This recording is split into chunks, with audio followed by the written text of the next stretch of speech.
So, without further ado, this is the sweet panel. So, and we're here to talk to these guys about community projects within food, or something I say a lot, grassroots organisations.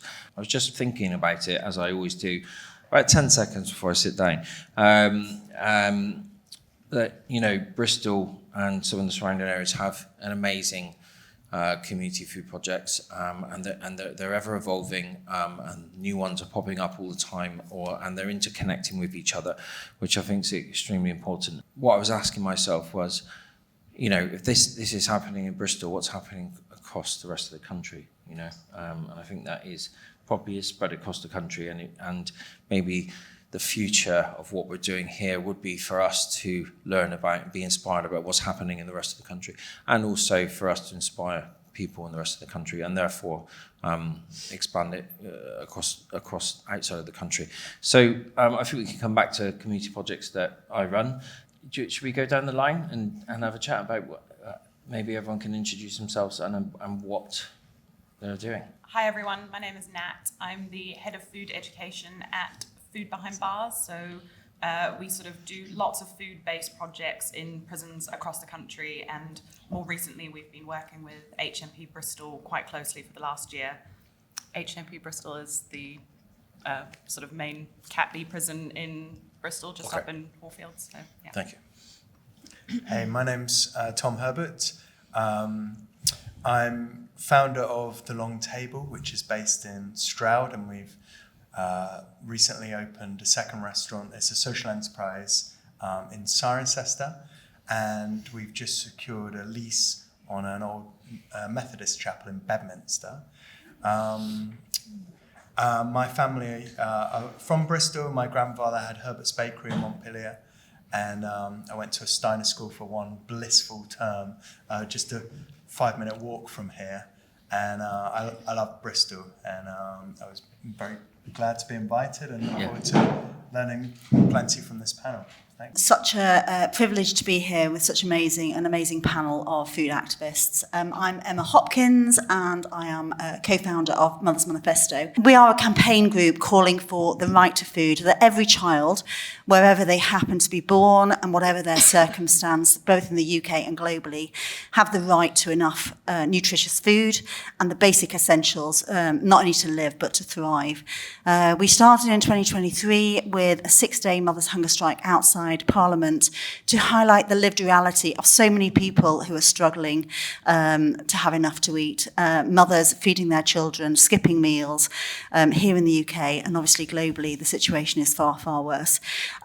So that gained a lot of traction, and and hopefully we'll talk a little bit about what we've been doing and why we're doing it.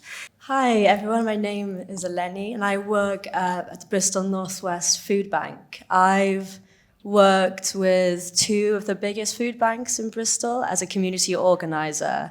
So my role is to work with the food banks and work with the people who are using food banks to understand what the main drivers of food insecurity are locally, and use their expertise as the people who are going through hardship to give them the tools and the platform and the voice to be able to push back and create some changes. Oh, hi, my name's Kalpna Woolf. 10 years ago, I founded a charity called 91 Ways to Build a Global City. I had lived in Bristol for 20 years prior to that, and I came across the fact that there are 91 language communities in Bristol. I had lived in a part of Bristol that I just couldn't believe that was the case. I didn't know that Bristol was diverse, so I thought, well, why don't we use this opportunity to celebrate our diversity, to bring communities together, to build common ground, break down divides, and get to know about each other. We use the uniting power of food to do that. Food, as we say, is we don't all speak 91 languages, but food is a universal language. It's a glue. It tells you all about people, tells you about people's culture and heritage. So we've been bringing all our communities together. And since COVID, we've been supporting communities who are challenged by food insecurity, who are challenged by not having enough access to good food as well, so that we can say that when we bring people together using food, there's an opportunity to really celebrate. So we don't have divisions, we don't have people who have food and people who don't. So we want to create social change on two counts. One is to ensure that we have a city where no matter where you come from, people feel that they belong. And we have a city that is strengthened by having good food for everybody. I guess so. So to bring it back to myself, I'm sure many of you know, I'm a chef in Bristol and Somerset, and have been, working in the catering trade since I was 15 years old, and running my own restaurants for just approaching 20 years. So I was starting to feel a little bit old. But and at some point within running those restaurants and those businesses and that growth, you start to get involved with different layers of community. I mean, from my opinion, you're already intersecting with community by employing people, and the people you employ, you're training with in your business, and you're educating them in food because you're teaching people how to cook within your business, and then once you start to really drill down into that, staff meal can roll into that. So I always see my immediate community on my staff and the people that you work with, and then things happen like along the lines of, you get asked for a voucher for your restaurant to raise money for a specific project, then you get asked to cook at something, and so this snowball effect starts to pick up. And for me, it never really stopped. And yes, there is a lot going on, but the only way we're able to do that or achieve these things is from the people around us, and that's the people I work with, and that's the other organisations I work with. So the Pony Group is part of Team Canteen, which has Team Love in it, and Emmeline, and it has the Piping Slippers in it, and it has the Bianchi's group, and we kind of all intersect, and then within that we're intersecting with Kalpna at 91 Ways. We had a meeting with you guys the other day about the long tables. So these things start to snowball, and then you kind of think, this way of communicating is, and working with each other is really, really good. So it would spawn an idea like FŌDA, saying actually, how do we continue to learn from each other and grow? What I'm talking about is, and what I'm going to pose the question to you guys next is, that kind of was a little snippet of the journey that I experienced, and thought, actually, I want to continue to work on this. And I've been trying to kind of regulate it in my head and think, because what you first start to experience is people will ask you, so why are you doing this? And I think, well, my usual reaction is, why would I not? If I have the natural resource and the ability to help others, then why would you not? And obviously, greed is a big part of human nature in our current world. The businesses that we're running at the moment, I'm trying to make, especially the pony, with the pony changing from the pony trap to the pony, I'm trying to make them as accessible as possible. I want everybody to be able to interact with that site. Yes, it's a restaurant. Yes, we can do some weddings, and yes, we can do some corporate. But we also have a cookery school that takes in loads of, and that gives its space to other community organisations or local schools. We run volunteer days in the garden. We allow people to come and walk in the gardens, and we allow other grassroots organisations to use our facilities to kind of support what they're doing. So, again, creating full accessibility and allowing as many people as possible to get on the site. And then obviously you've all seen the pony farm bus outside, and that is a representation of the pony saying, well, actually some of those schools and some of those groups might not be able to get to the pony, so let's build it and take it to them. And so that idea has just come out of the original idea of what we wanted the pony Chew Valley to become. So I guess it is an open-ended question, but what has inspired you to get involved with what you're doing, and how do you think you got there? That's a big one. I know. I've been trying to work it out for about 10 years.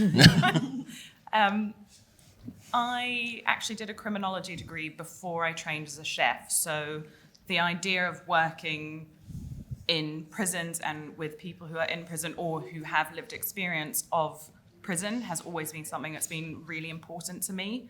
I think food should be accessible to everyone, and people in prison don't have the same access to good food in the way that everybody else does. And I think they are, much like hospitals, schools, they are one of the places where we should be bringing education about food and good quality food to people. You know, they maybe through no fault of their own may not have had the best upbringings. They may, unfortunately, you know, through drugs or alcohol or just the way they have been in their past, they may have struggled to eat well. You know, we work with a lot of women's prisons where there's a lot of violence against women, and the reason they're in prison is because of domestic violence, and a lot of that centers around the kitchen and food, so they can almost be scared to eat or certain foods trigger them. So for us, it's about how can we make food something that brings hope, that brings power, that brings choice, that, you know, all of these things that are really important. And that for me was why when my role at Food Behind Bars 4 years ago came up, I said, yes, I'm taking this. Yes, I will get this. I have a very niche set of skills that nobody else really has. Nobody else has a criminology degree and is a qualified chef. So I'm gonna do this. I actually sent my now boss a message on Instagram and said, this is my dream job, I will get it. And it's gone above and beyond my dream job. I love what I do. The sort of simple things. Last week I was in HMP Bristol. We've just launched a new menu there. Everything's made from scratch, everything's homemade, more fresh vegetables, really exciting.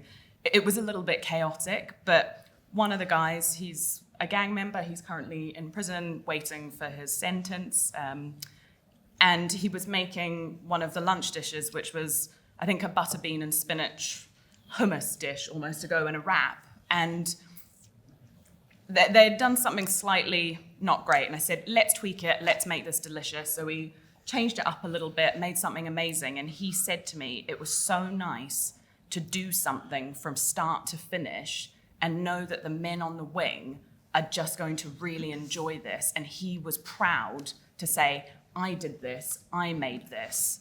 And so something as small as that, you know, for me, I was like, oh, okay, I'd kind of forgotten that that's, in my life, that's not huge, but for him, that was something so important. Yeah. And we've helped start up the new in-prison bakery called Rise and Prove, which does all the baked goods for the Key Cafe, which is outside of HMP Bristol. If you haven't been, please go. But, you know, there's guys working in that prison bakery who have fallen in love with baking, and they want to go and work in a professional bakery once they're out. And they would have never had that opportunity before. So for me, it's those little things that make up something really big. And yeah, it's entirely selfish because I get to be a part of that for them, but I know that that's going to help their future. So for me, that's why I do what I do and love what I do. It's passionate. It's passionate. Yeah, yeah, exactly. It's not selfish. Yeah, thank you. I like that. Yeah. There's kind of two things that come to mind. One is one that perhaps we all know. Just well, I love of food. I really love food. I enjoy eating it. I quite like cooking it. There's real satisfaction when it goes well, and like you say, when you see people like join in or get something, it's really empowering for them, and it's so thrilling for us to be a part of that. Well, I'm reminded coming in here in the Arnold Feeney that there was long tables in here when I was a kid. And my mum and dad spent a lot of time at Herbert's Bakery in Montpellier, and sometimes, like maybe quite a lot, we would meet their friends here. And I remember being like 7 and my brother George was 6. And once we'd eaten it, there was like several long tables in here, so you didn't know who you were going to be up next to. And when a restaurant is full and the food's calm and there's just a hubbub, I really love that. Atmosphere. Yeah, you kind of feel alive. And I suppose I've spent quite a lot of time trying to answer what life in all its fullness means and how where I experience that and how I might make space for others to experience that too. And I just think a meal each day can be an opportunity to connect with other humans. Yeah, 100%. And feel alive. And- There's lots of reasons it could go wrong, but like that's a common daily thing that we can, if we're intentional or fortunate, see happening. So that's definitely one part of it. It's just like the love of food and that hubbub you get and the opportunity to meet others. The other aspect to it comes from as I got out and about and saw more of the world as I grew older. I kind of saw more of how outside the bubble that I grew up in, like how bad some of the world gets and how difficult it is for some people. And there was a particular moment where Trump had people chanting, "Build the wall, build the wall." I think it was 2016. And I remember this old saying, which I tweeted, and it went viral. And there was a beautiful photo of a table snaking through a meadow with a mountain backdrop. And the saying is, if you have more than enough, build longer tables, not higher walls. And anyway, that seemed to land well. People loved that. And I thought, oh, there's something in this long table kind of idea. And we found a question. So I sort of started trying to work out how might we do that and what might that look like in the community I'm in. Because of Anna and I have got 4 kids and I couldn't be gallivanting off all over the place and wanted to try and work out what would it look like to set up a long table where I live, which is in Stroud. And so we got cooking and people came and we always made it pay as you can so anyone could afford to eat there. And that's been, so my inspiration, I suppose, is a love of food and a sense that something needs to be done. What can I do where I am with what I've got? I can't do very much. But when other people started joining in, then we started to see things happening. So you're acting as a catalyst a bit. Right, maybe, such, or channeling something, Yeah. But just a sense that eating together, when we take decisions about where the food's come from, who's cooking it, is it creating opportunity for youngsters, who's at the table? That's my question, like who's not here is one that I ask myself and try and make ways that people could get that. And, it really is the best way to communicate, I think. Yeah, like when you opposite someone for a meal, it doesn't have to be for very long and people can be polite for a reasonable amount of time, but and lively stuff does happen. But it's a great way to, I think, it's so different from social media where you can hide behind a fake name or something. When you're just opposite someone, our natural inclination is to make a connection and find out, also, we make connections. And Exactly. Do you think, actually, it's a really interesting point, do you think that, I think I know that we're losing some of that because of the rise of social media? Yeah. Yeah. Do we all agree? So first of all, it's incredible to hear about all these really inspiring different organisations and the work that you're doing. And we need more of that, and we need funding, and it needs to be rolled out across the country and also in different places. So I think it's amazing what you're doing, and we just need more of it, essentially. So what inspired me? I think as a mother just of 4, actually, and I used to live down the road from Herbert's Bakery, so many connections. I think as a mother of 4, just feeling utterly heartbroken that so many were struggling to have enough to eat. And really that we need to do something about that, and that is something that is possible. Hunger is always a political and economic choice. It's not something that's inevitable, and therefore that gives an opportunity for bringing about change. And I think hearing about the different crises that we are facing, from the climate crisis to the crisis on nature and on equality.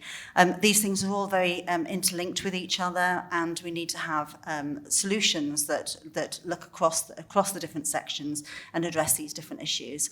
And I think working towards doing something around food felt like a really key thing to work with? I feel like I should really try to chart out my path of how I ended up doing this. And I'm desperately trying to just create a journey that seems coherent to talk about. But my first job was as a teacher, and I really loved it because there's something really special about being able to share skills and share knowledge. It wasn't for me teaching, even though I loved parts of it. I kind of went away and did some traveling, did a bit of soul searching, and was still kind of young. And I was like, I want to work in the charity sector, and I want to do something that's going to change the world and help people. And I ended up working for a big nature charity. I actually started working there a month before the first lockdown, and actually at a time when there was a lot of kind of big social movements and social kind of upheaval going on. And I was there as a campaigner trying to engage people around nature issues while the Black Lives Matter movement was happening, while the cost of living crisis was happening. And the thing that I found really difficult was trying to get people who were struggling and facing hardship and had a weight of lots of intersectional issues. It's hard to get people to care about how many birds are in their neighborhoods when they're struggling to, find their next meal, when they're struggling to pay for the bus for their kids to go to school. So there was this barrier that I kept on coming up against, that actually it's really hard for people who are going through hardship. And it was quite difficult to get bigger organizations to kind of acknowledge that and stray from their objectives, from their organization. So I kind of moved on and came back to Bristol after another bout of traveling. And this job came up at the food bank, and it was a really, really, really amazing opportunity, because in that time when the Black Lives Matter movement was happening, the Extinction Rebellion movement was happening, the school strikes for climate was happening, people were realizing that campaigning was incredibly important. But a lot of these big organizations that have existed for decades, sometimes centuries, were really struggling to hand down control and power. These kind of experts that are working in these big organizations were struggling to hand down any control to communities, and were struggling to really get behind proper grassroots movements. But the food banks, the ones I worked for, which are backed by Trussell, which used to be Trussell Trust, if anyone knows, were like, right, we know that we are not the experts. We want you to go out into the community and speak to people about what the issues are and learn from them. Don't pretend that you know what needs to happen. We want you to go and just help give them the skills, the platform, the training on the specific campaigning and organizing bits that they might not know, and just let them kind of determine, what's best. And yeah, it's been a great space to work in, because the people who use food banks have been, particularly voiceless for a long time. So it's been a very powerful journey to be able to give people tools and a voice. And at the start, you're like, God, are they even going to care? They're sort of, wondering where their next meal is going to come from. Are they going to want to try and create systemic change, or, have meetings with politicians? But they've been incredibly passionate and, intelligent and hardworking, and it's been, an amazing journey. That's so interesting. Quite a tough question, Josh. I know, sorry. Well, right at the start. I'd say it's a tough question because Yeah. it was a tough one for me to try and answer myself, though, so I don't think there's no definitive answer. But really, it's deep. We've already started deep. But interesting, and it's really interesting hearing everybody. I suppose I'm sitting here thinking that, it's often a sense of purpose, but it's also our lived experience. And for me, it was both of those things. I grew up in London at a time when the National Front were around. There was a lot of discord in our communities. There was a lot of division. There was a lot of fear.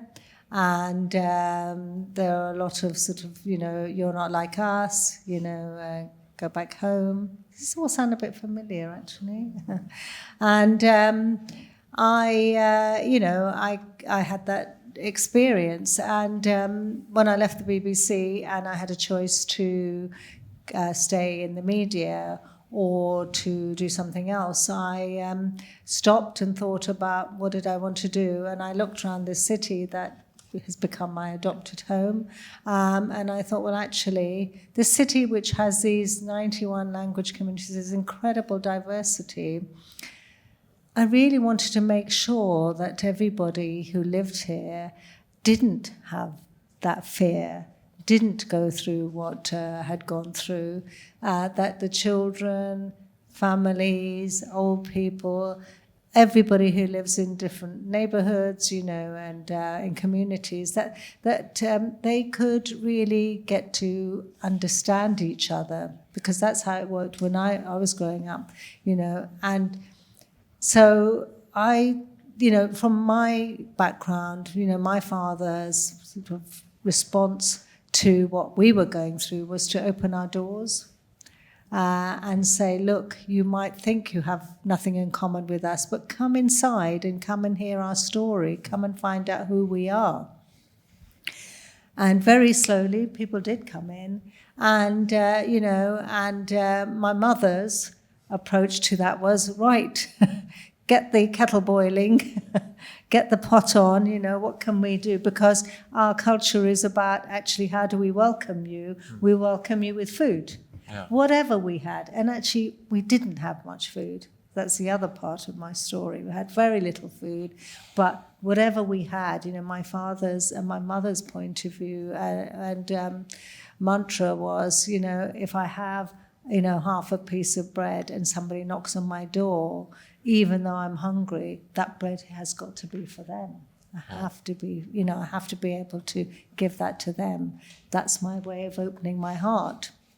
So when I saw this incredible city, which is so fantastic, and has this incredible diversity, I thought, well, I really want to make sure that we are able to make these connections between these communities so that we can build the best city. And that was my other purpose.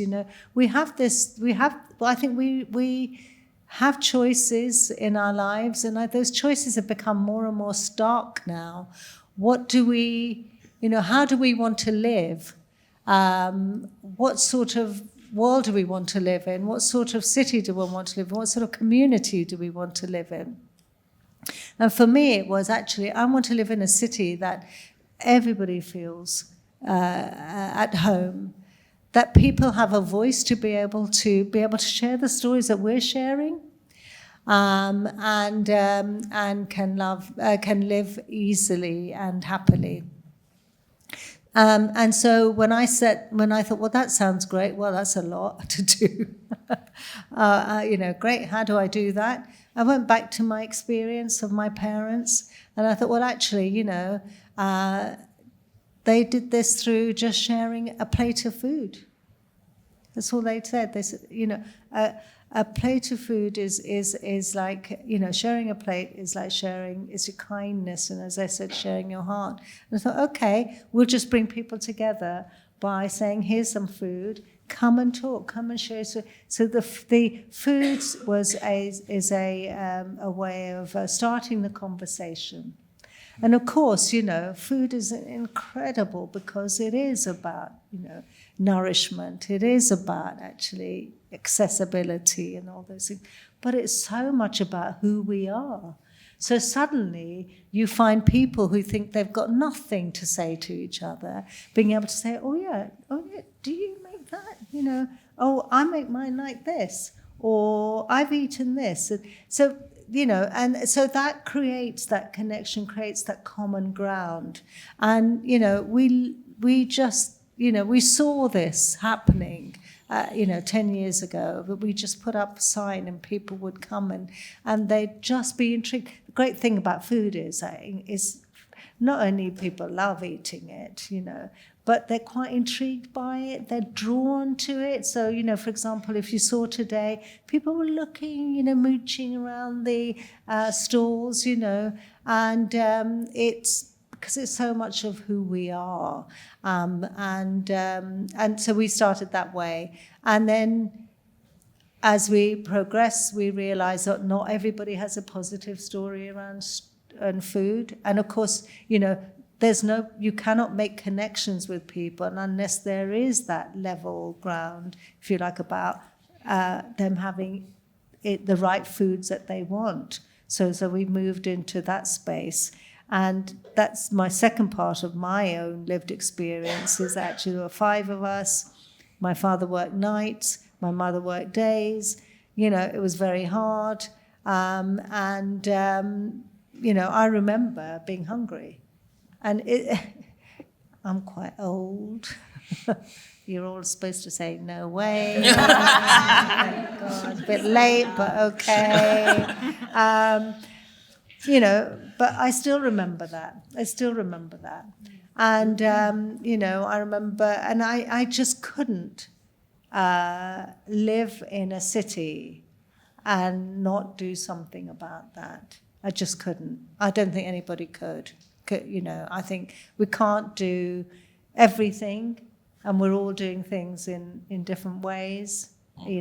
Josh, Team Canteen, amazing stuff, all of, but I think that's the thing that drives you. Think, actually, what sort of city, what sort of world we want to live in? And this is what I know, and this is the thing that I can do.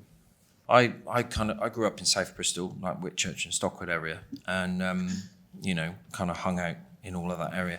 And I was just thinking that, which kind of moved over into Knoll and Hartcliffe, South Bristol essentially. Especially in Knoll, we have the Square Food Foundation now. We have the Red Catch Park project. We have, you're based there as well, right? Yeah. I love it. So, to me, that's quite a turnaround with these amazing projects that are pre-existing in one suburb of the city, and I feel like there's been a rise of that, but it's more of an open question. There has been a rise of that. One, they are really positive, and two, I think they're potentially needed. We know that, and there's some questions here around this, which hopefully we'll address. We know that there's not enough help or the right government policies to incite the need for these projects. But even if we did have the right policies, I think a lot of the projects could still be there anyway to continue to enhance what we're doing. Do you think the need for this is going to increase, or do you think at some point we're going to see a turnaround? I mean, that's an open question, right? That's actually a tough one again, isn't it? Yeah, I think actually something that did drive me to action as well, just to kind of go back and go forward, was really the sort of how these different things collide, like that we are facing, the various crises that we are facing, and in fact, if we don't have really radical, bold, and ambitious action from our governments, and then we will be moving into a stage of it being too late. So we do need to be investing in all of these different amazing things that everyone here around the table is doing, and we need our government to support that. And I know that they'll say that they're doing a certain amount, but actually they're not doing enough, and they're not doing bold enough. So I think, that's what we need to see, really. And through our campaign, that's what we've been working on and looking at and seeing what are the things. And those that are already struggling, the reason why equity is so important, because those that are already struggling are going to be the ones that are hardest hit first, which is either in this country, and we know that I think it's 4.5 million children are living below the poverty line, which means that children are struggling, they're arriving at school unfed, mothers are skipping meals in order to feed their children, and globally, of course, hunger leads to malnutrition, and ultimately children are dying. In fact, I think it's 45% of all child deaths globally under 5 are due to malnutrition. Something which is not a disease, something which we can act upon. So we have to look at all of these prices, and we need to have policies that look across the different sectors. And this includes what we do with our land. And one of our calls for action is universal free school meals. These have been shown to be the most cost effective, as well as, of course, the best for all of those children. And something that we can marry with that is procurement, which then can start to help to address what we're doing with our land and supporting our farmers to have a more just and resilient food system. At the moment we import, I think it's, I cannot remember. I think it's 50% of our vegetables and 70% of our fruit. I'm a little bit nervous. You may have guessed. So I'm not remembering all the numbers, but it's a huge amount essentially. So we need to be looking at what we're doing. How we're feeding ourselves, and we need to be moving away from the amount of meat that we're eating, for instance, and moving much more towards a plant-based diet. So there's something called the Eat Lancelot food thing, and it goes way beyond what the government's government's recommendations are, and we're calling for that to be also implemented into the schools.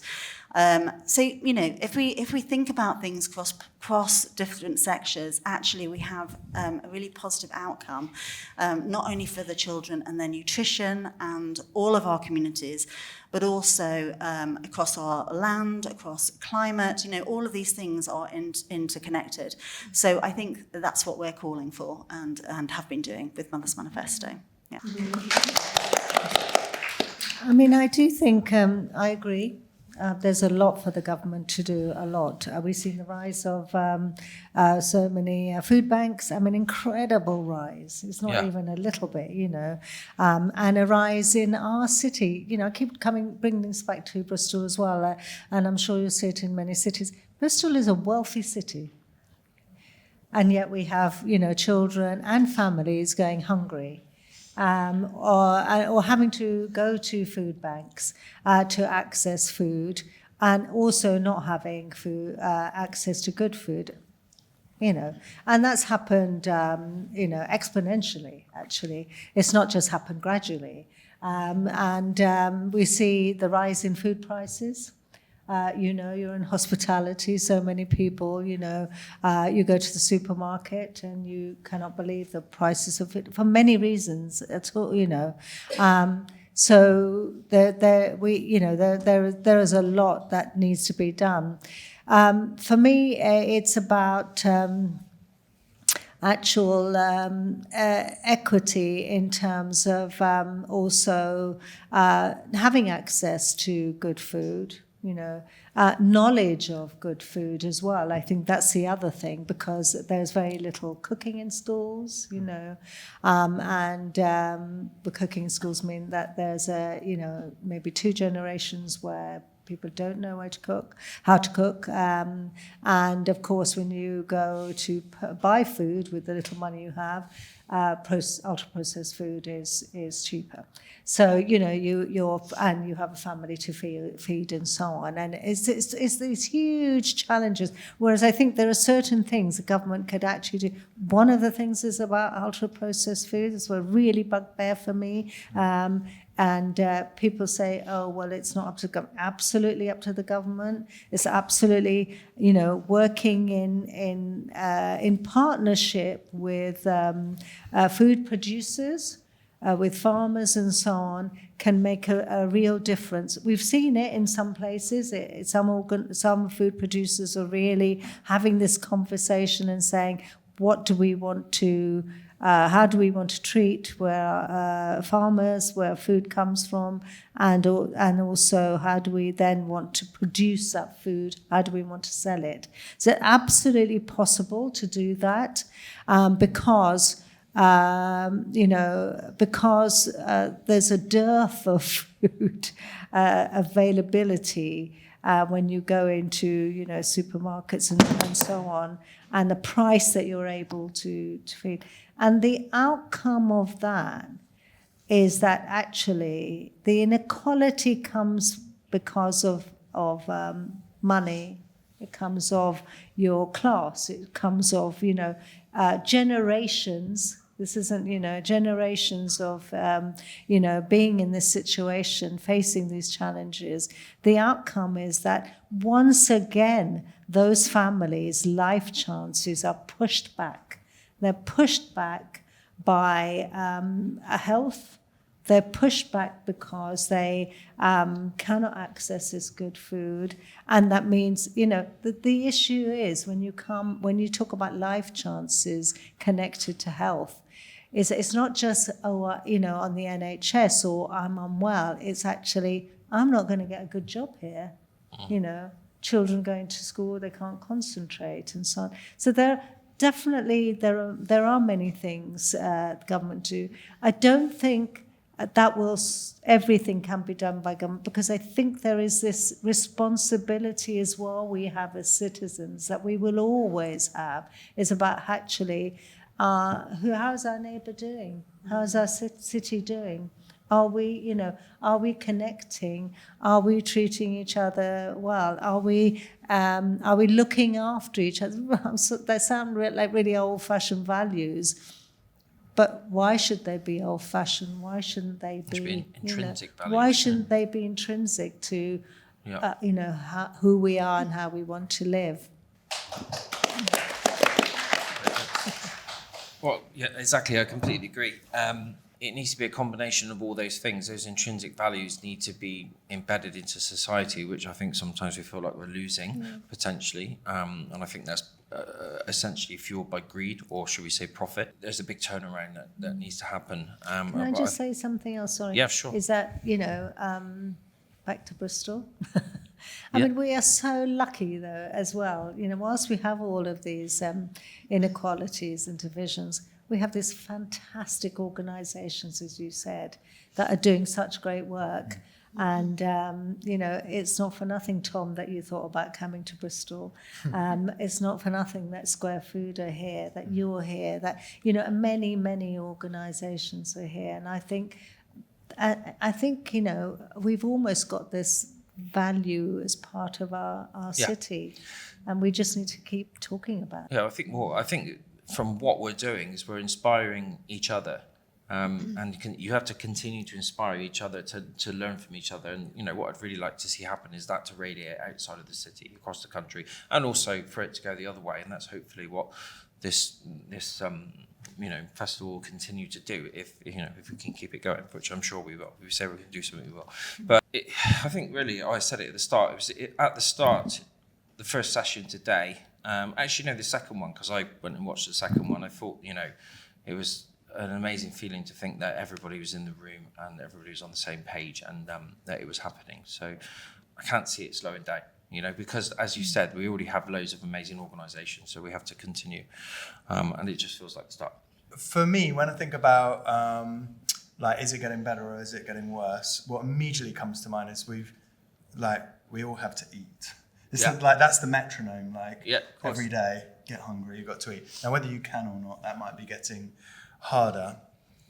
And when you look just a bit beyond that, we find that there's people needing food, there's people needing connection, there's what's happening to our environment, how good the soil is. It just ripples out and out and out. And it can be very overwhelming. You don't have to look very far to do with food and how the big systems work and how government do or don't influence it, what they might do. And it can become overwhelming. And so we found this this saying that what we're attempting to do is feeding change one bite at a time. Yep. So that brings the focus right onto a bowl of food. And I just needed it super simple so I can understand it, have a chance of explaining it to anyone else. So in a bowl of food, if where the food has come from is moving the dial in some way, like we're choosing to work with local farmers and growers, obviously if through government initiatives and stuff that could be made easier, then of course that would and anything like that would be great. But as it is, setting up a restaurant, we get to choose where our stuff comes from. And every time we choose to get our produce or ingredients from someone we know, who we feel is doing things in a hopeful way, then that strengthens, and the quality of what's in that bowl, to my way of thinking, kind of is improved. And then who's cooking that food? What are they learning? There's a chance to share skills. That's so good for so many people. And then who can eat it? Makes a big difference. And so with the 2 restaurants we've got started, and we hope to see what will happen as we started with jacket potatoes on a Wednesday. Yeah, I was going to ask, how's it going? Yes, it's good. It's very, very modest, but like how to get going, just like one bite at a time, doing what you can with what you've got, and then seeing it ripple and echo out. So this year, we hope that with these tokens, you pay what you can for a meal. We're really trusting that those, if in Bristol it's a wealthy city, that the people that can afford to pay for the meal do, and if they pay a little bit more, that goes some way to feeding people that can't afford it. And that'll be about 80,000 meals this year eaten in that way. In Bedminster? No, in Stroud. In Stroud. Yeah. And so I think like there's a recipe for that, and what we've seen happen just in the first 6 months of being in Cirencester, I heard this week, is that the local food bank said that the tide has turned, and they said that the call on the food bank in Cirencester has gone down 15% since we opened. Really? So whilst it doesn't change the world, it's just bite at a time. What can we do where we are with what we've got? And if we make it delicious so that you want to get involved, then that's a great compelling reason. And anyone can get involved at any level? Yeah, so sure. I mean, everyone at the long table is paid a living wage or more, so it's not volunteers. Yep. But if people want to get involved and volunteer their time or something, we say, well, come and eat with us and bring someone who would really value a meal. And I'm thrilled for you to come and eat with us, because it's great when it I've been gets threatening done. to do it for a long time. Sorry? We've been threatening to come for a long time. Yeah. So I was just actually interested. So I'm just interested in the numbers for some reason. But the original long table has been going for how long? Started about February 2018 was when we did our first meal. So So you were studying the numbers to see like the ratios of what the average cost, what the average people pay for a meal, what and people how pay. that. So we have a till that kind of captures what people pay. But when you get to the till, we say how much it costs for the meal, which is the ingredients, paying people a living wage or more, plus the overheads. Yeah. And that's in between £10 and £12 for a meal. So you're just doing ingredients, wages, and overheads. Yeah. There's no percentage. There's for no lift profit. up or anything like that. So that's our and we're actually working on reframing it, because we feel that a lot of people that eat with us, they feel when they pay that amount, they are supporting our work, which to some extent they are, but we need more people. So last year, it was give or take 50% of people paid the amount that it cost us or more. Some people paid forward a meal, and 12% ate a meal paid for by one of their neighbours. Yeah. So that was about 3,500 meals were eaten by people who otherwise couldn't afford a meal. And we don't. And then if we have food left over, it goes out through a network of freezers of love. So we blast chill it, wrap it, and stick it in a freezer somewhere where. Yeah. So but that's not as good. Waste. It's not a frozen meal isn't as good as a meal. No, of course not. Table, Yeah. But it saves it going to waste. Yeah, of course. The food banks kind of at the front line, we get a lot of insights. And when you said are things going to get better, for me it's like, no, not really. Trussell have just done their second sort of landmark report. And in Bristol, the need for food banks has gone up 94%, which is about double the increase for the rest of the country. Really? And we're not sure yet why. I guess like, the big cities and some of the big factors are the cost of essentials, cost of living, rent and housing, putting these extra pressures on people. But I was reading through the report earlier before I came down, and there were some things that were really, really striking to me. And those things were that actually 31% of people that are coming to food banks now are in some sort of employment. whether it's part-time or full-time. And I think that's very sort of not the vision that people have of food banks. In addition, about a third of all kids in the UK that are between 0 and 5 years old in households that are food insecure. Like that just like blew my mind that it's that many. And the food bank, I think just the fact that I exist in my role has really pointed to how the food banks have had to adapt to way beyond their original purpose. They were meant to be like a one-off short-term crisis. You're meant to have maybe a relationship breakdown, or you've lost your job, or just something to like tide you over once or twice in between.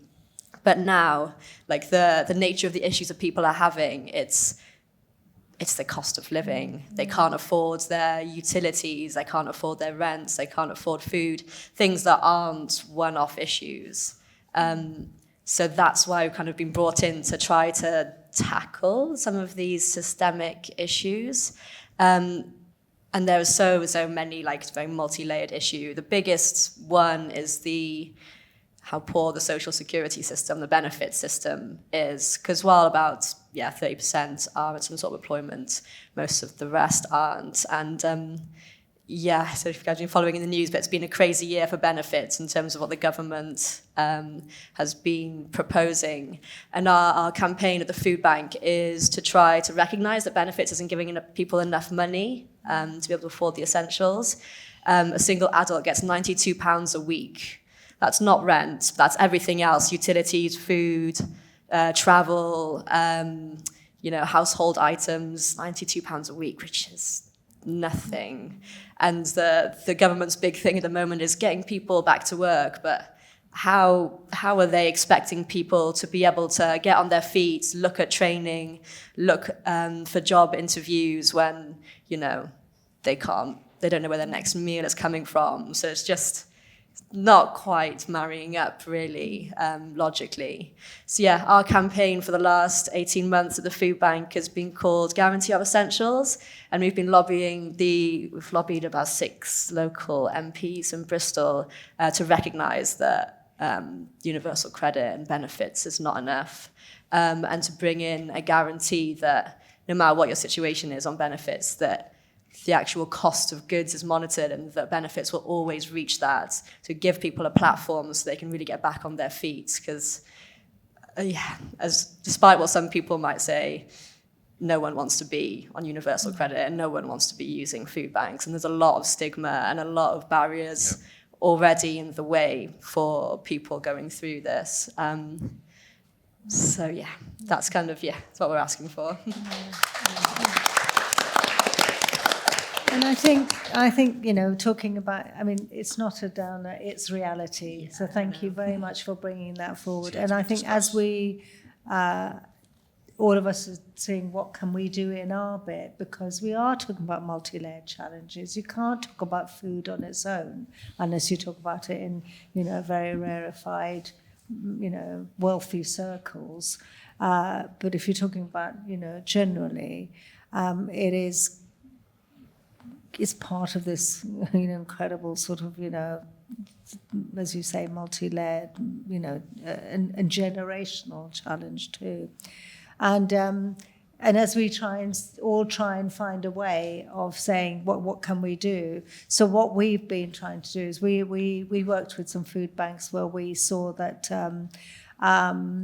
what the food bank said to us was, we have a lot of food, and we have families just coming and picking 4 or 5 things that they feel very familiar with. But there's all this other food that is surplus food. And it's just because, as I said, generationally, we've had, no cooking in schools. And we have mothers and grandparents who don't have the confidence to cook, and with the as I said, rise of ultra-processed food at the prices they are, the choices people have to make. So we've So we've been embarking on this sort of actually, how do we help those families? Because they're often really great things that you can do a lot of things with. You know, they're like lentils and I know they're the pastas, but the chickpeas and things that you know that there's no familiarity with in certain, if you like, families and groups. And so we've been working with them to equip them with skills and really enjoy learning about food. And that's about using that food and feeding that when you go to those places, they can pick more as well, so they don't feel like, okay, it's the same stuff. So they're bringing back really nice things for the family. They can cook together and enjoy it. It's also the fact that actually food is so, connected to your mental health. If you cook well, if you enjoy, we know cooking together, brings this connection. It's so good for the soul. It's so good for, it's joyous, and even if it goes wrong, it can be joyous. All those things that we, for us, that we've been trying to do, and then doing it, bring it back to young people too. And I think, as I said, we can lobby government on so many things, but there's some things that we can really do ourselves. So, shout out to Children's Kitchen. This thing, Children's Kitchen, it's about, taking very young children and just giving them food to feel, touch, and, I didn't have that, but I was fortunate that we had to cook together at home, but so those things are, as can add that value, if you like, to all of the inequity and the challenges that people face. So it's finding those things that you can say, actually, I'm going to bring something to this that makes people's lives better, that the opportunities for them will be different. Food's got a great way, because food itself is multifaceted. Yeah, when you ask people who have been in those hardest situations what it was that helped them to get back on their feet, essentially, it's the big things like policy change and getting more income and more secure work and more social security. But those things are huge and difficult, and they take a long time. The other things that are on the list was just skills, advice, spaces to be together, to cook and to eat and support, and community, because so many people are facing extreme isolation alongside all of these other issues. So these are dreams that families have as well, they may not actually see it in their families sometimes, but they have this sort of, notion of our culture being about food. So, we've been doing some cooking in North West with a group of young people, and they said, we want to learn how to cook a roast. I'm sure those families don't cook roast, but there's some connection there that they feel, that they think they have this feeling of, this dream, this, idea of us all sitting together. They have it. They're 12 and 13 years old, and so you think that's fantastic. And if you can help them recreate that, help them connect to it, it's in all of those challenges, it is something that actually is very supportive. And of course, the other thing is, not only is a skill that they'll stick with them, but that confidence, that joy, that those moments, they stay with you. As we know, we all remember our times when we learned to cook, didn't we? Incites nostalgia. Yeah. Food banks are doing an amazing job and have been doing. But as you say, you know, the original idea was something much different. And they are completely overwhelmed with the demand. They are not managing to keep up with the amount of people that are actually needing their support. And one of the other mums that's involved with Mother's Manifesto, Chantel, who runs Food and Community, another brilliant organisation in Totnes, who do many similar things to the different work that you're doing. The first strike that we did outside Parliament, you know, the week before she came on the strike, 2 new people that had come to her hadn't eaten for 4 days. That's in Totnes. You know, we think of it as quite an affluent place. But actually, this is really across the country. So many people really struggling, you know, yeah. And we know that families are, I think, one of the worst, the most affected. And then single parents, 90% of which are women, are, you know, 50% more affected than families. So, you know, it's a huge issue.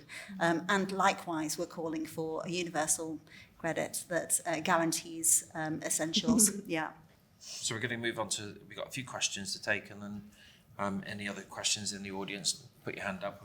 How do you build connection with inmates in order to meet them where they are and help them if you feel your own background is different, and in brackets, or is this just not an issue and just something I worry about? There's a couple of things there's a few things. For me, food is huge, whether that's in the food education that we do, so in the cooking classes, or in the main prison kitchen, just working with the men on the new recipes, showing them different skills, giving them ideas. The other thing is just treating people in prison like the human beings that they are. I think there's a real stigma that every single person in prison has done something extremely hideous to be there. That's simply not the case. There are people who have just done something really stupid. There are people in prison who haven't paid their council tax or their TV license. Like, there are things that just aren't that bad, and they are in there for these reasons. And so I think if you can just take a minute to realize and remember they are human, you're human, have a chat about anything, have a chat about life. Food is a really big connector that we use. I've also started watching Love Island because that's on TV and they can all access that. The guys are really into sports, so I watch football and rugby. So we have something completely separate to prison to talk about. And I have a rule for myself that I want everybody that I work with to forget that they're in prison for the time that they're with me, that we're working together. And we have that a lot. We get people saying, this has been the best day of my life, has been the best couple of hours. I completely forgot I was in prison. And for me, that's hugely important. On the other side, we do some connections. So particularly at HMP Bristol, their deputy governor is amazing. And she really, she's a massive foodie, which really helps. But the thing that's really important to her is building connections between her staff and the prisoners. So every couple of months, we run a cooking class that's prisoners and staff members cooking together, working together. We invite chefs from the local Bristol community to come in and run a session, or I run it. And it's just a really nice way of people to cook together, have a laugh, sit down and eat together. And so that's something that's hugely popular and the men really love. So I think it's just about remembering everybody is human and having a chat about anything. The guys love to chat. They love to share stories. They love to have a laugh. A lot of them have families of their own, or, a favorite question is, what's your favorite food, or what did you love to eat on the outside or growing up or whatever. And so I think we have that as a way of connecting with each other. I was just going to say, on the sort of food banks and things, a lot of people in prison, particularly with the new sentencing bills, are being released homeless. So I think that is a really big issue, and that's one of those things that's increasing that rise in the use of food banks. There's also, particularly from the men, we find a really big stigma about going to a food bank. Mm-hmm. So we actually do quite a lot of education within the prison about local food banks, how to access them, that it's okay to access them, and that kind of thing. Because I think that shame is making people, be hungry and miserable, and they're on the streets. Just another bit of connection from me. If you can, if it is possible for you to employ someone who has been in prison, please do, because people in prison, particularly working in food spaces, they want to learn. Most of them love food. They work really, really hard, and coming out out of prison with a job means you are less likely to go back in, and we're going to stop that revolving door. Amazing.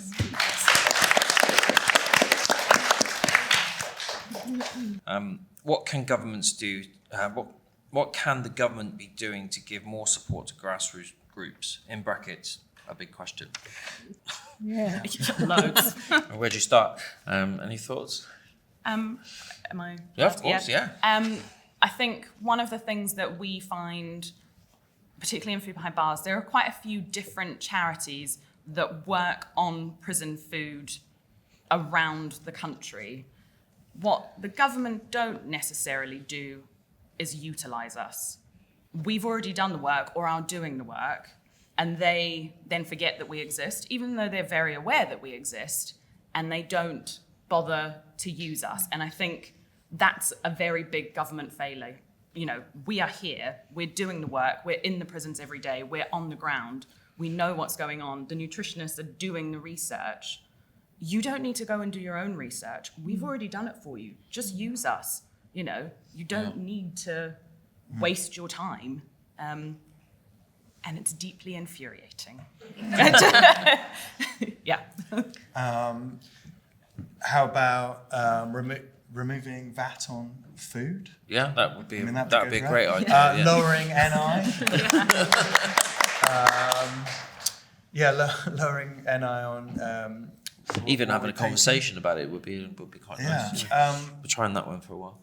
Apparently, we're in old buildings that need a lot of maintenance, and we just patch them up basically. Yeah. But we're charged VAT on what we pay for materials for that. Yeah. But you're not with new builds.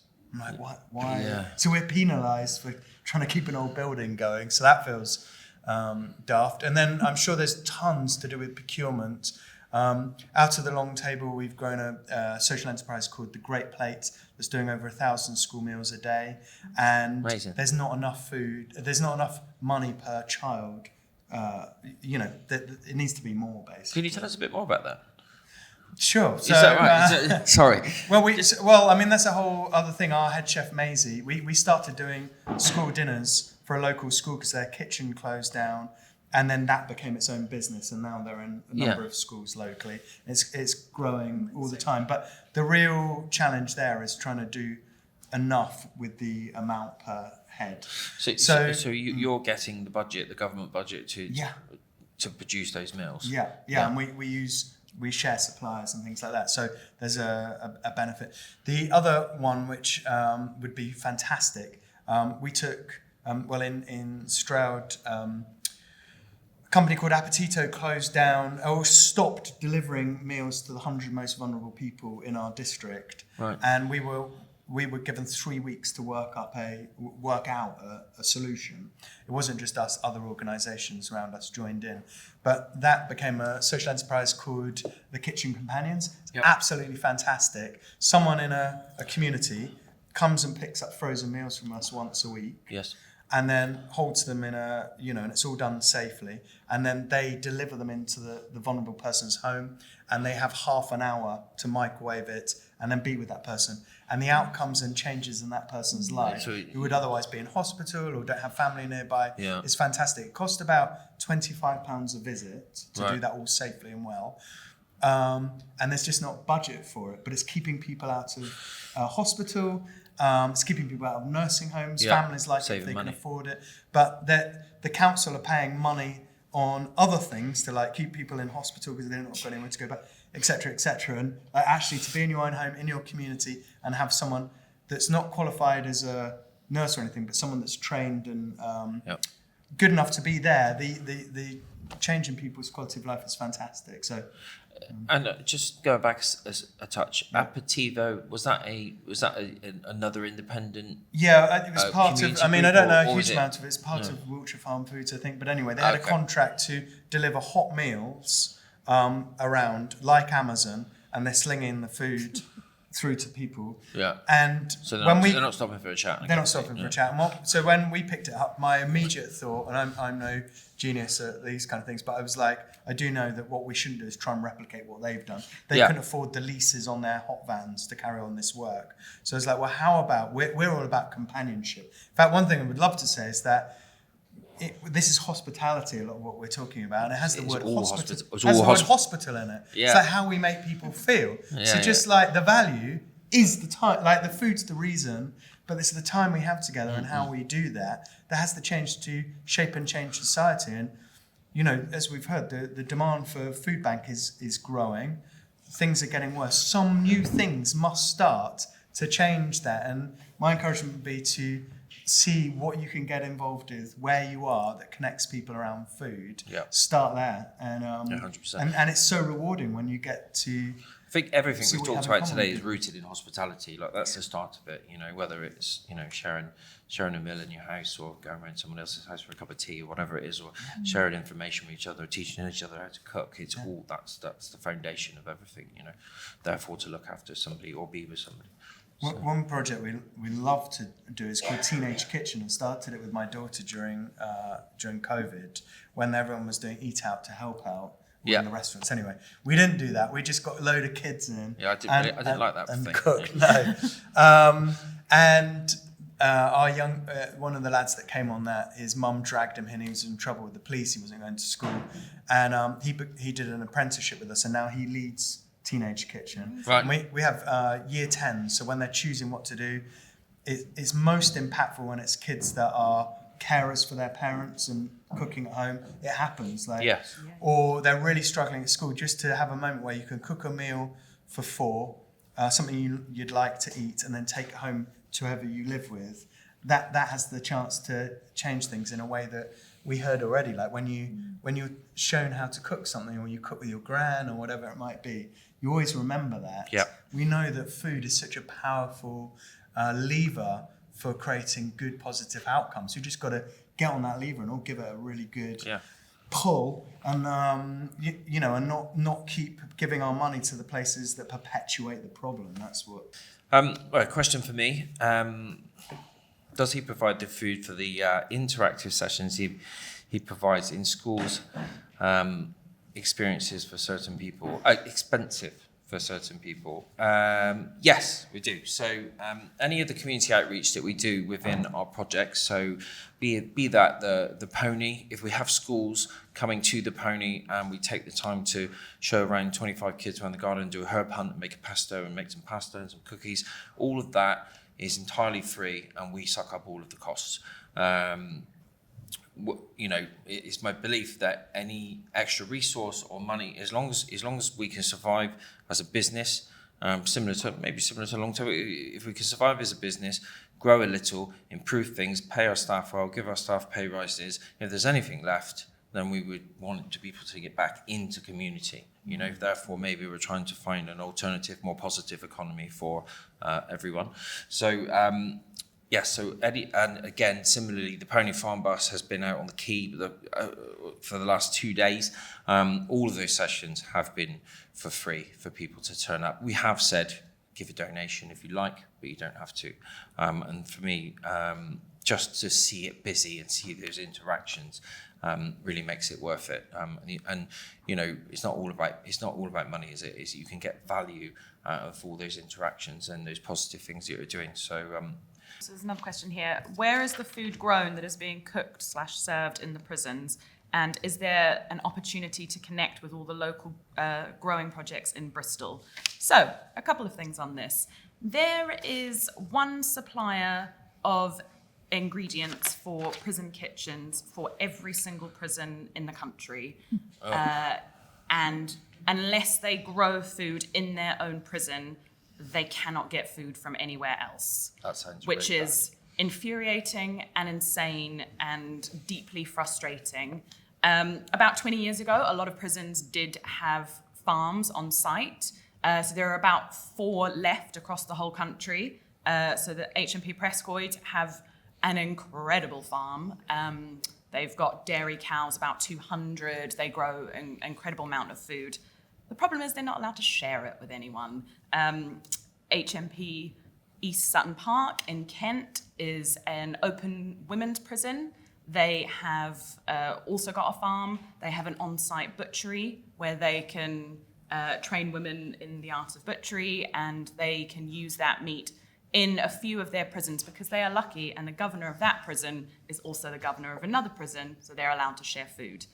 So that is a problem. The supplier of ingredients for prison food is, I'm not going to say their name. You can find it online. Go and find it. I personally think they're horrific. The quality is absolutely diabolical. Most of the food doesn't come from the UK. It comes from China or Eastern Europe, and the quality is so horrific that, you know, for us, we say you have to work the ingredients a lot harder than you normally would to get a decent meal out of them. They also do this really fun thing where they make ingredients that are healthy or nutritious a lot more expensive, and all the processed crap really cheap. So because the budget is so low, so it's now about £3.12 per prisoner per day for 3 meals. It's really hard but you can make good quality food, and, you know, I'm really proud to say that we are proving that you can do that. It's just about having the training. So most people who work in prison kitchens who are not prisoners are not necessarily trained chefs. They're not necessarily caterers. A lot of prison officers end up working in the kitchen. They also don't necessarily care. They're busy. You know, HMP Bristol's they're cooking for 600 men a day. And you have to, by law, they have to have 5 different options for lunch and dinner that they choose from. A couple of other things I'm just going to say. You can go online and look at the inspectorate reports for prisons. They're for the public to access. Go and have a look at your local ones, see what they're saying. If you scroll down, there is a section on food. But I think generally just have a look at what's going on in your local prison and be angry, because that's our taxpayers' money. And we need to speak up about these things, because if we don't, nothing's going to change. And what's happening in prisons at the moment needs to change. Okay. What role do retailers, supermarkets play in the future of food security? What actions can they take?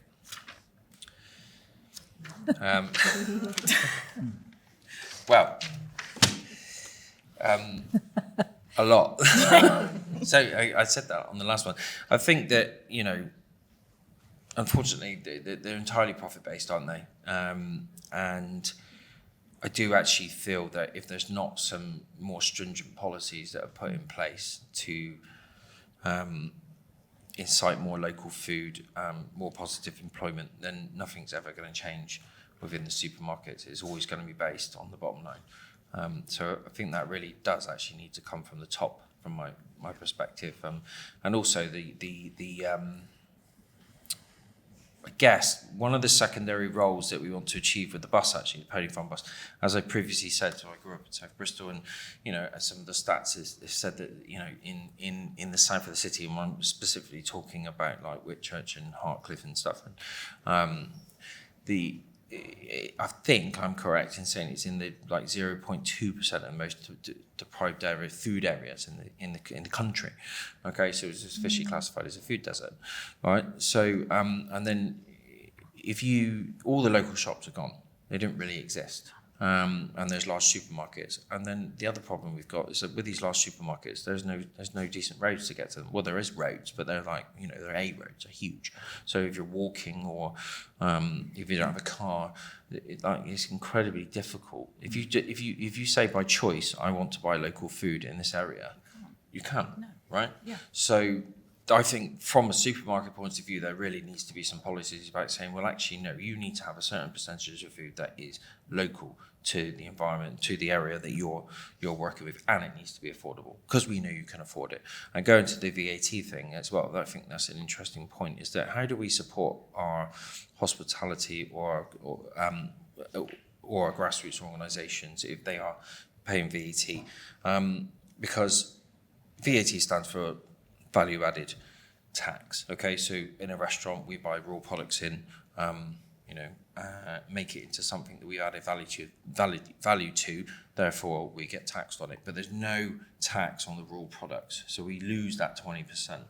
Within the supermarkets, we have the rise of the ready meal. Okay, the ready meal is prolific, and it's the same thing. They take the products, they make it into a meal, but they chill it down and put it in a supermarket. Therefore, there's no VAT, right? So we've got a hospitality industry and a food industry struggling to serve local food, and we've got the supermarkets that are dining out on no value-added tax of all the products that are in there. So we could rebalance the book that way. That's just one idea. I was going to get to one of the ambitions, and this is an ambition, and it should be said that really, I know the bus says the Pony Farm bus on the outside of it, and I really struggled with that because I don't really like to label anything that we do outside of the restaurants I don't ever see it as a marketing or PR opportunity. 100% not that. And I think that, we've been doing this long enough that we've demonstrated integrity, that we want to be rooted in the community. But it very much is, coming from the pony, that it's a representation of the growing that we're doing there and the cooking we're doing there. But one of the other things I would like to achieve, a secondary part of it, would be that it goes to South Bristol. That's what I was getting to, actually, and I got distracted by VAT because it makes my blood boil. But one of the other things would be that we would do a pay what you feel shop. Amazing. Okay, so take it to South Bristol. We could have surplus food in there. We can have local food in there. We can have a pot of coffee so people can get on there and have a cup of tea and have a chat and, can incite those connections. So that's something, now it's almost finished, we'd hope to get going very soon. So anyone want to come and give us a hand? In terms of, because there are so many difficulties of getting local produce into prisons, there's a couple of things you can do. Most prisons have some kind of food growing facility. Either, if you're a food grower, volunteer your time to go in and teach people in prison more about food growing, or if you can donate things like seeds or equipment. Those are the kind of things that they really, really need, because most education funding for prisons has been slashed astronomically, and particularly prisons like HMP Bristol, which is a Cat B, so that's a local prison, they've lost over half of their education budget. So they have to sort of rely on volunteers and donations. Caveat to that, you can't directly donate to the prison because obviously it's a government funded thing, but you can donate through us. So if you have any time or equipment, things like that, please get in touch with us and we can help make sure that that ends up where it should end up. That's good to know. Last question, and I think we're pretty much out of time as well, so I'll quickly read this out. In the last talk, one of the speakers said, we're not going to live long enough to see the rewards of the work we are doing to prevent climate change in agriculture today. How do you motivate yourself to keep going when the ripple down effect takes so long? Right. Is it? Nice heavy one to Yes. A bit like my one, really, wasn't it? Well, I mean, there could be a short, quick answer to that, and I'll do a quick one, is that, if we're not going to secure the future, then we're totally fucked, aren't we? Yeah. Right. Yeah. No? Yeah. But it's anyone not else? all that. It's not about turning everything around, is it? It's about the small things that you can do that's going to get us there. Yeah. And I think we might not see complete change because there's always going to be challenges. I don't think just like we have to make difficult decisions all the time about what fuels we're going to use and so on and so forth. I think it's about, rather than thinking we may not see this, so what's the point? Or it's going to take too long. Is thinking actually, what is it that we each one of us can do or understand to make a difference? And sometimes they're just small things, and sometimes they're even just saying we've got a problem here, and being able to talk about that. That's the way I look at it. I think if you try and, what they say, don't try and eat the whole elephant, is that what it is? Or swallow the whole ocean? What is it? There's a phrase like that, isn't it? Or how do you eat an elephant bit by bit? Something like that. So don't eat elephants is what I say. Yeah. But isn't it about, those things that we can, it's about taking responsibility now. And saying, actually, we can do things. And I think food is such a big part of the agriculture. It's about, it's about the education around food. It's about the bringing it back to the enjoyment of food, the connection. And, when you do those things, climate, environment, all those things come out of those in a way. You start talking about them because then you start, if I like food, you think, oh, I actually want to know where this came from. Okay, how is it grown? Oh, I want to find out, there's such a sort of, incredible sort of, link to everything. So I prefer to see it in that way because I think worse than we're not going to see this is we're going to do nothing. That's, doing nothing is not an option. No, it's not. Do Gets you nowhere. something. For me, I'm more about diving in the ocean, I think, potentially. Because I think incremental changes will not get us there quick enough, and then all will be lost. So we do need bold decisions and rapid action, essentially. And also just to say that our food system here is also part of the web of the global food system. So issues on climate completely affect our food system and food inflation in this country. And as I said before, those that are struggling will be hit the hardest. And also conflict, of course. So investing in peace, investing in climate, investing in nature, all of those things are absolutely critical at this time.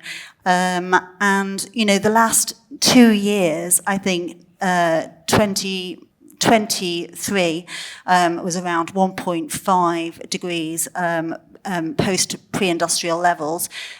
This is where we agreed the Paris Agreement that was safe for humanity to live on this planet.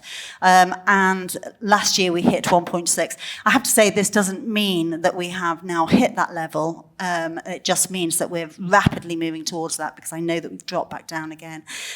So, we need these actions really, really rapidly, and we need to think about systemic change across our different systems, and we need our governments to step up, essentially. Yep. So as well as all of these really important things, because I think social coherence, understanding food, our relationship with food, building our communities, these are all going to be absolutely critical. But we also need those big steps, and we need our government to support that, as well as supporting all these amazing organisations. Thank you. Any other thoughts? Or just remember that Bristol is an awesome place, and the kind of place where throughout history stuff's happened. I've been learning about George Muller recently, who had loads of orphanages here. I went to Bristol Baking College that's in one of the Muller buildings where all these orphans live. But so, here's a place where stuff, societally wise, can change. The Soil Association was born here. So many inspiring restaurants and things happening here. That here is a place where when people come together, work together, eat together, stuff can change. And the long arc of history does bend slowly. Yeah. And if you can, plant a tree. And meanwhile, remember that every mouthful you take of food can be a vote for a better future. Yep. Not just for yourself, but those that's to do with it. Just eat well. Just to say that we are going into Parliament on the 4th of November, and we have Halima Begum, head of Oxfam UK, and Anna Taylor, who's amazing and is the executive director of the Food Foundation, coming in with us to present our manifesto, which is a research-based document around food insecurity and the actions that we need to take collectively, and our government, of course.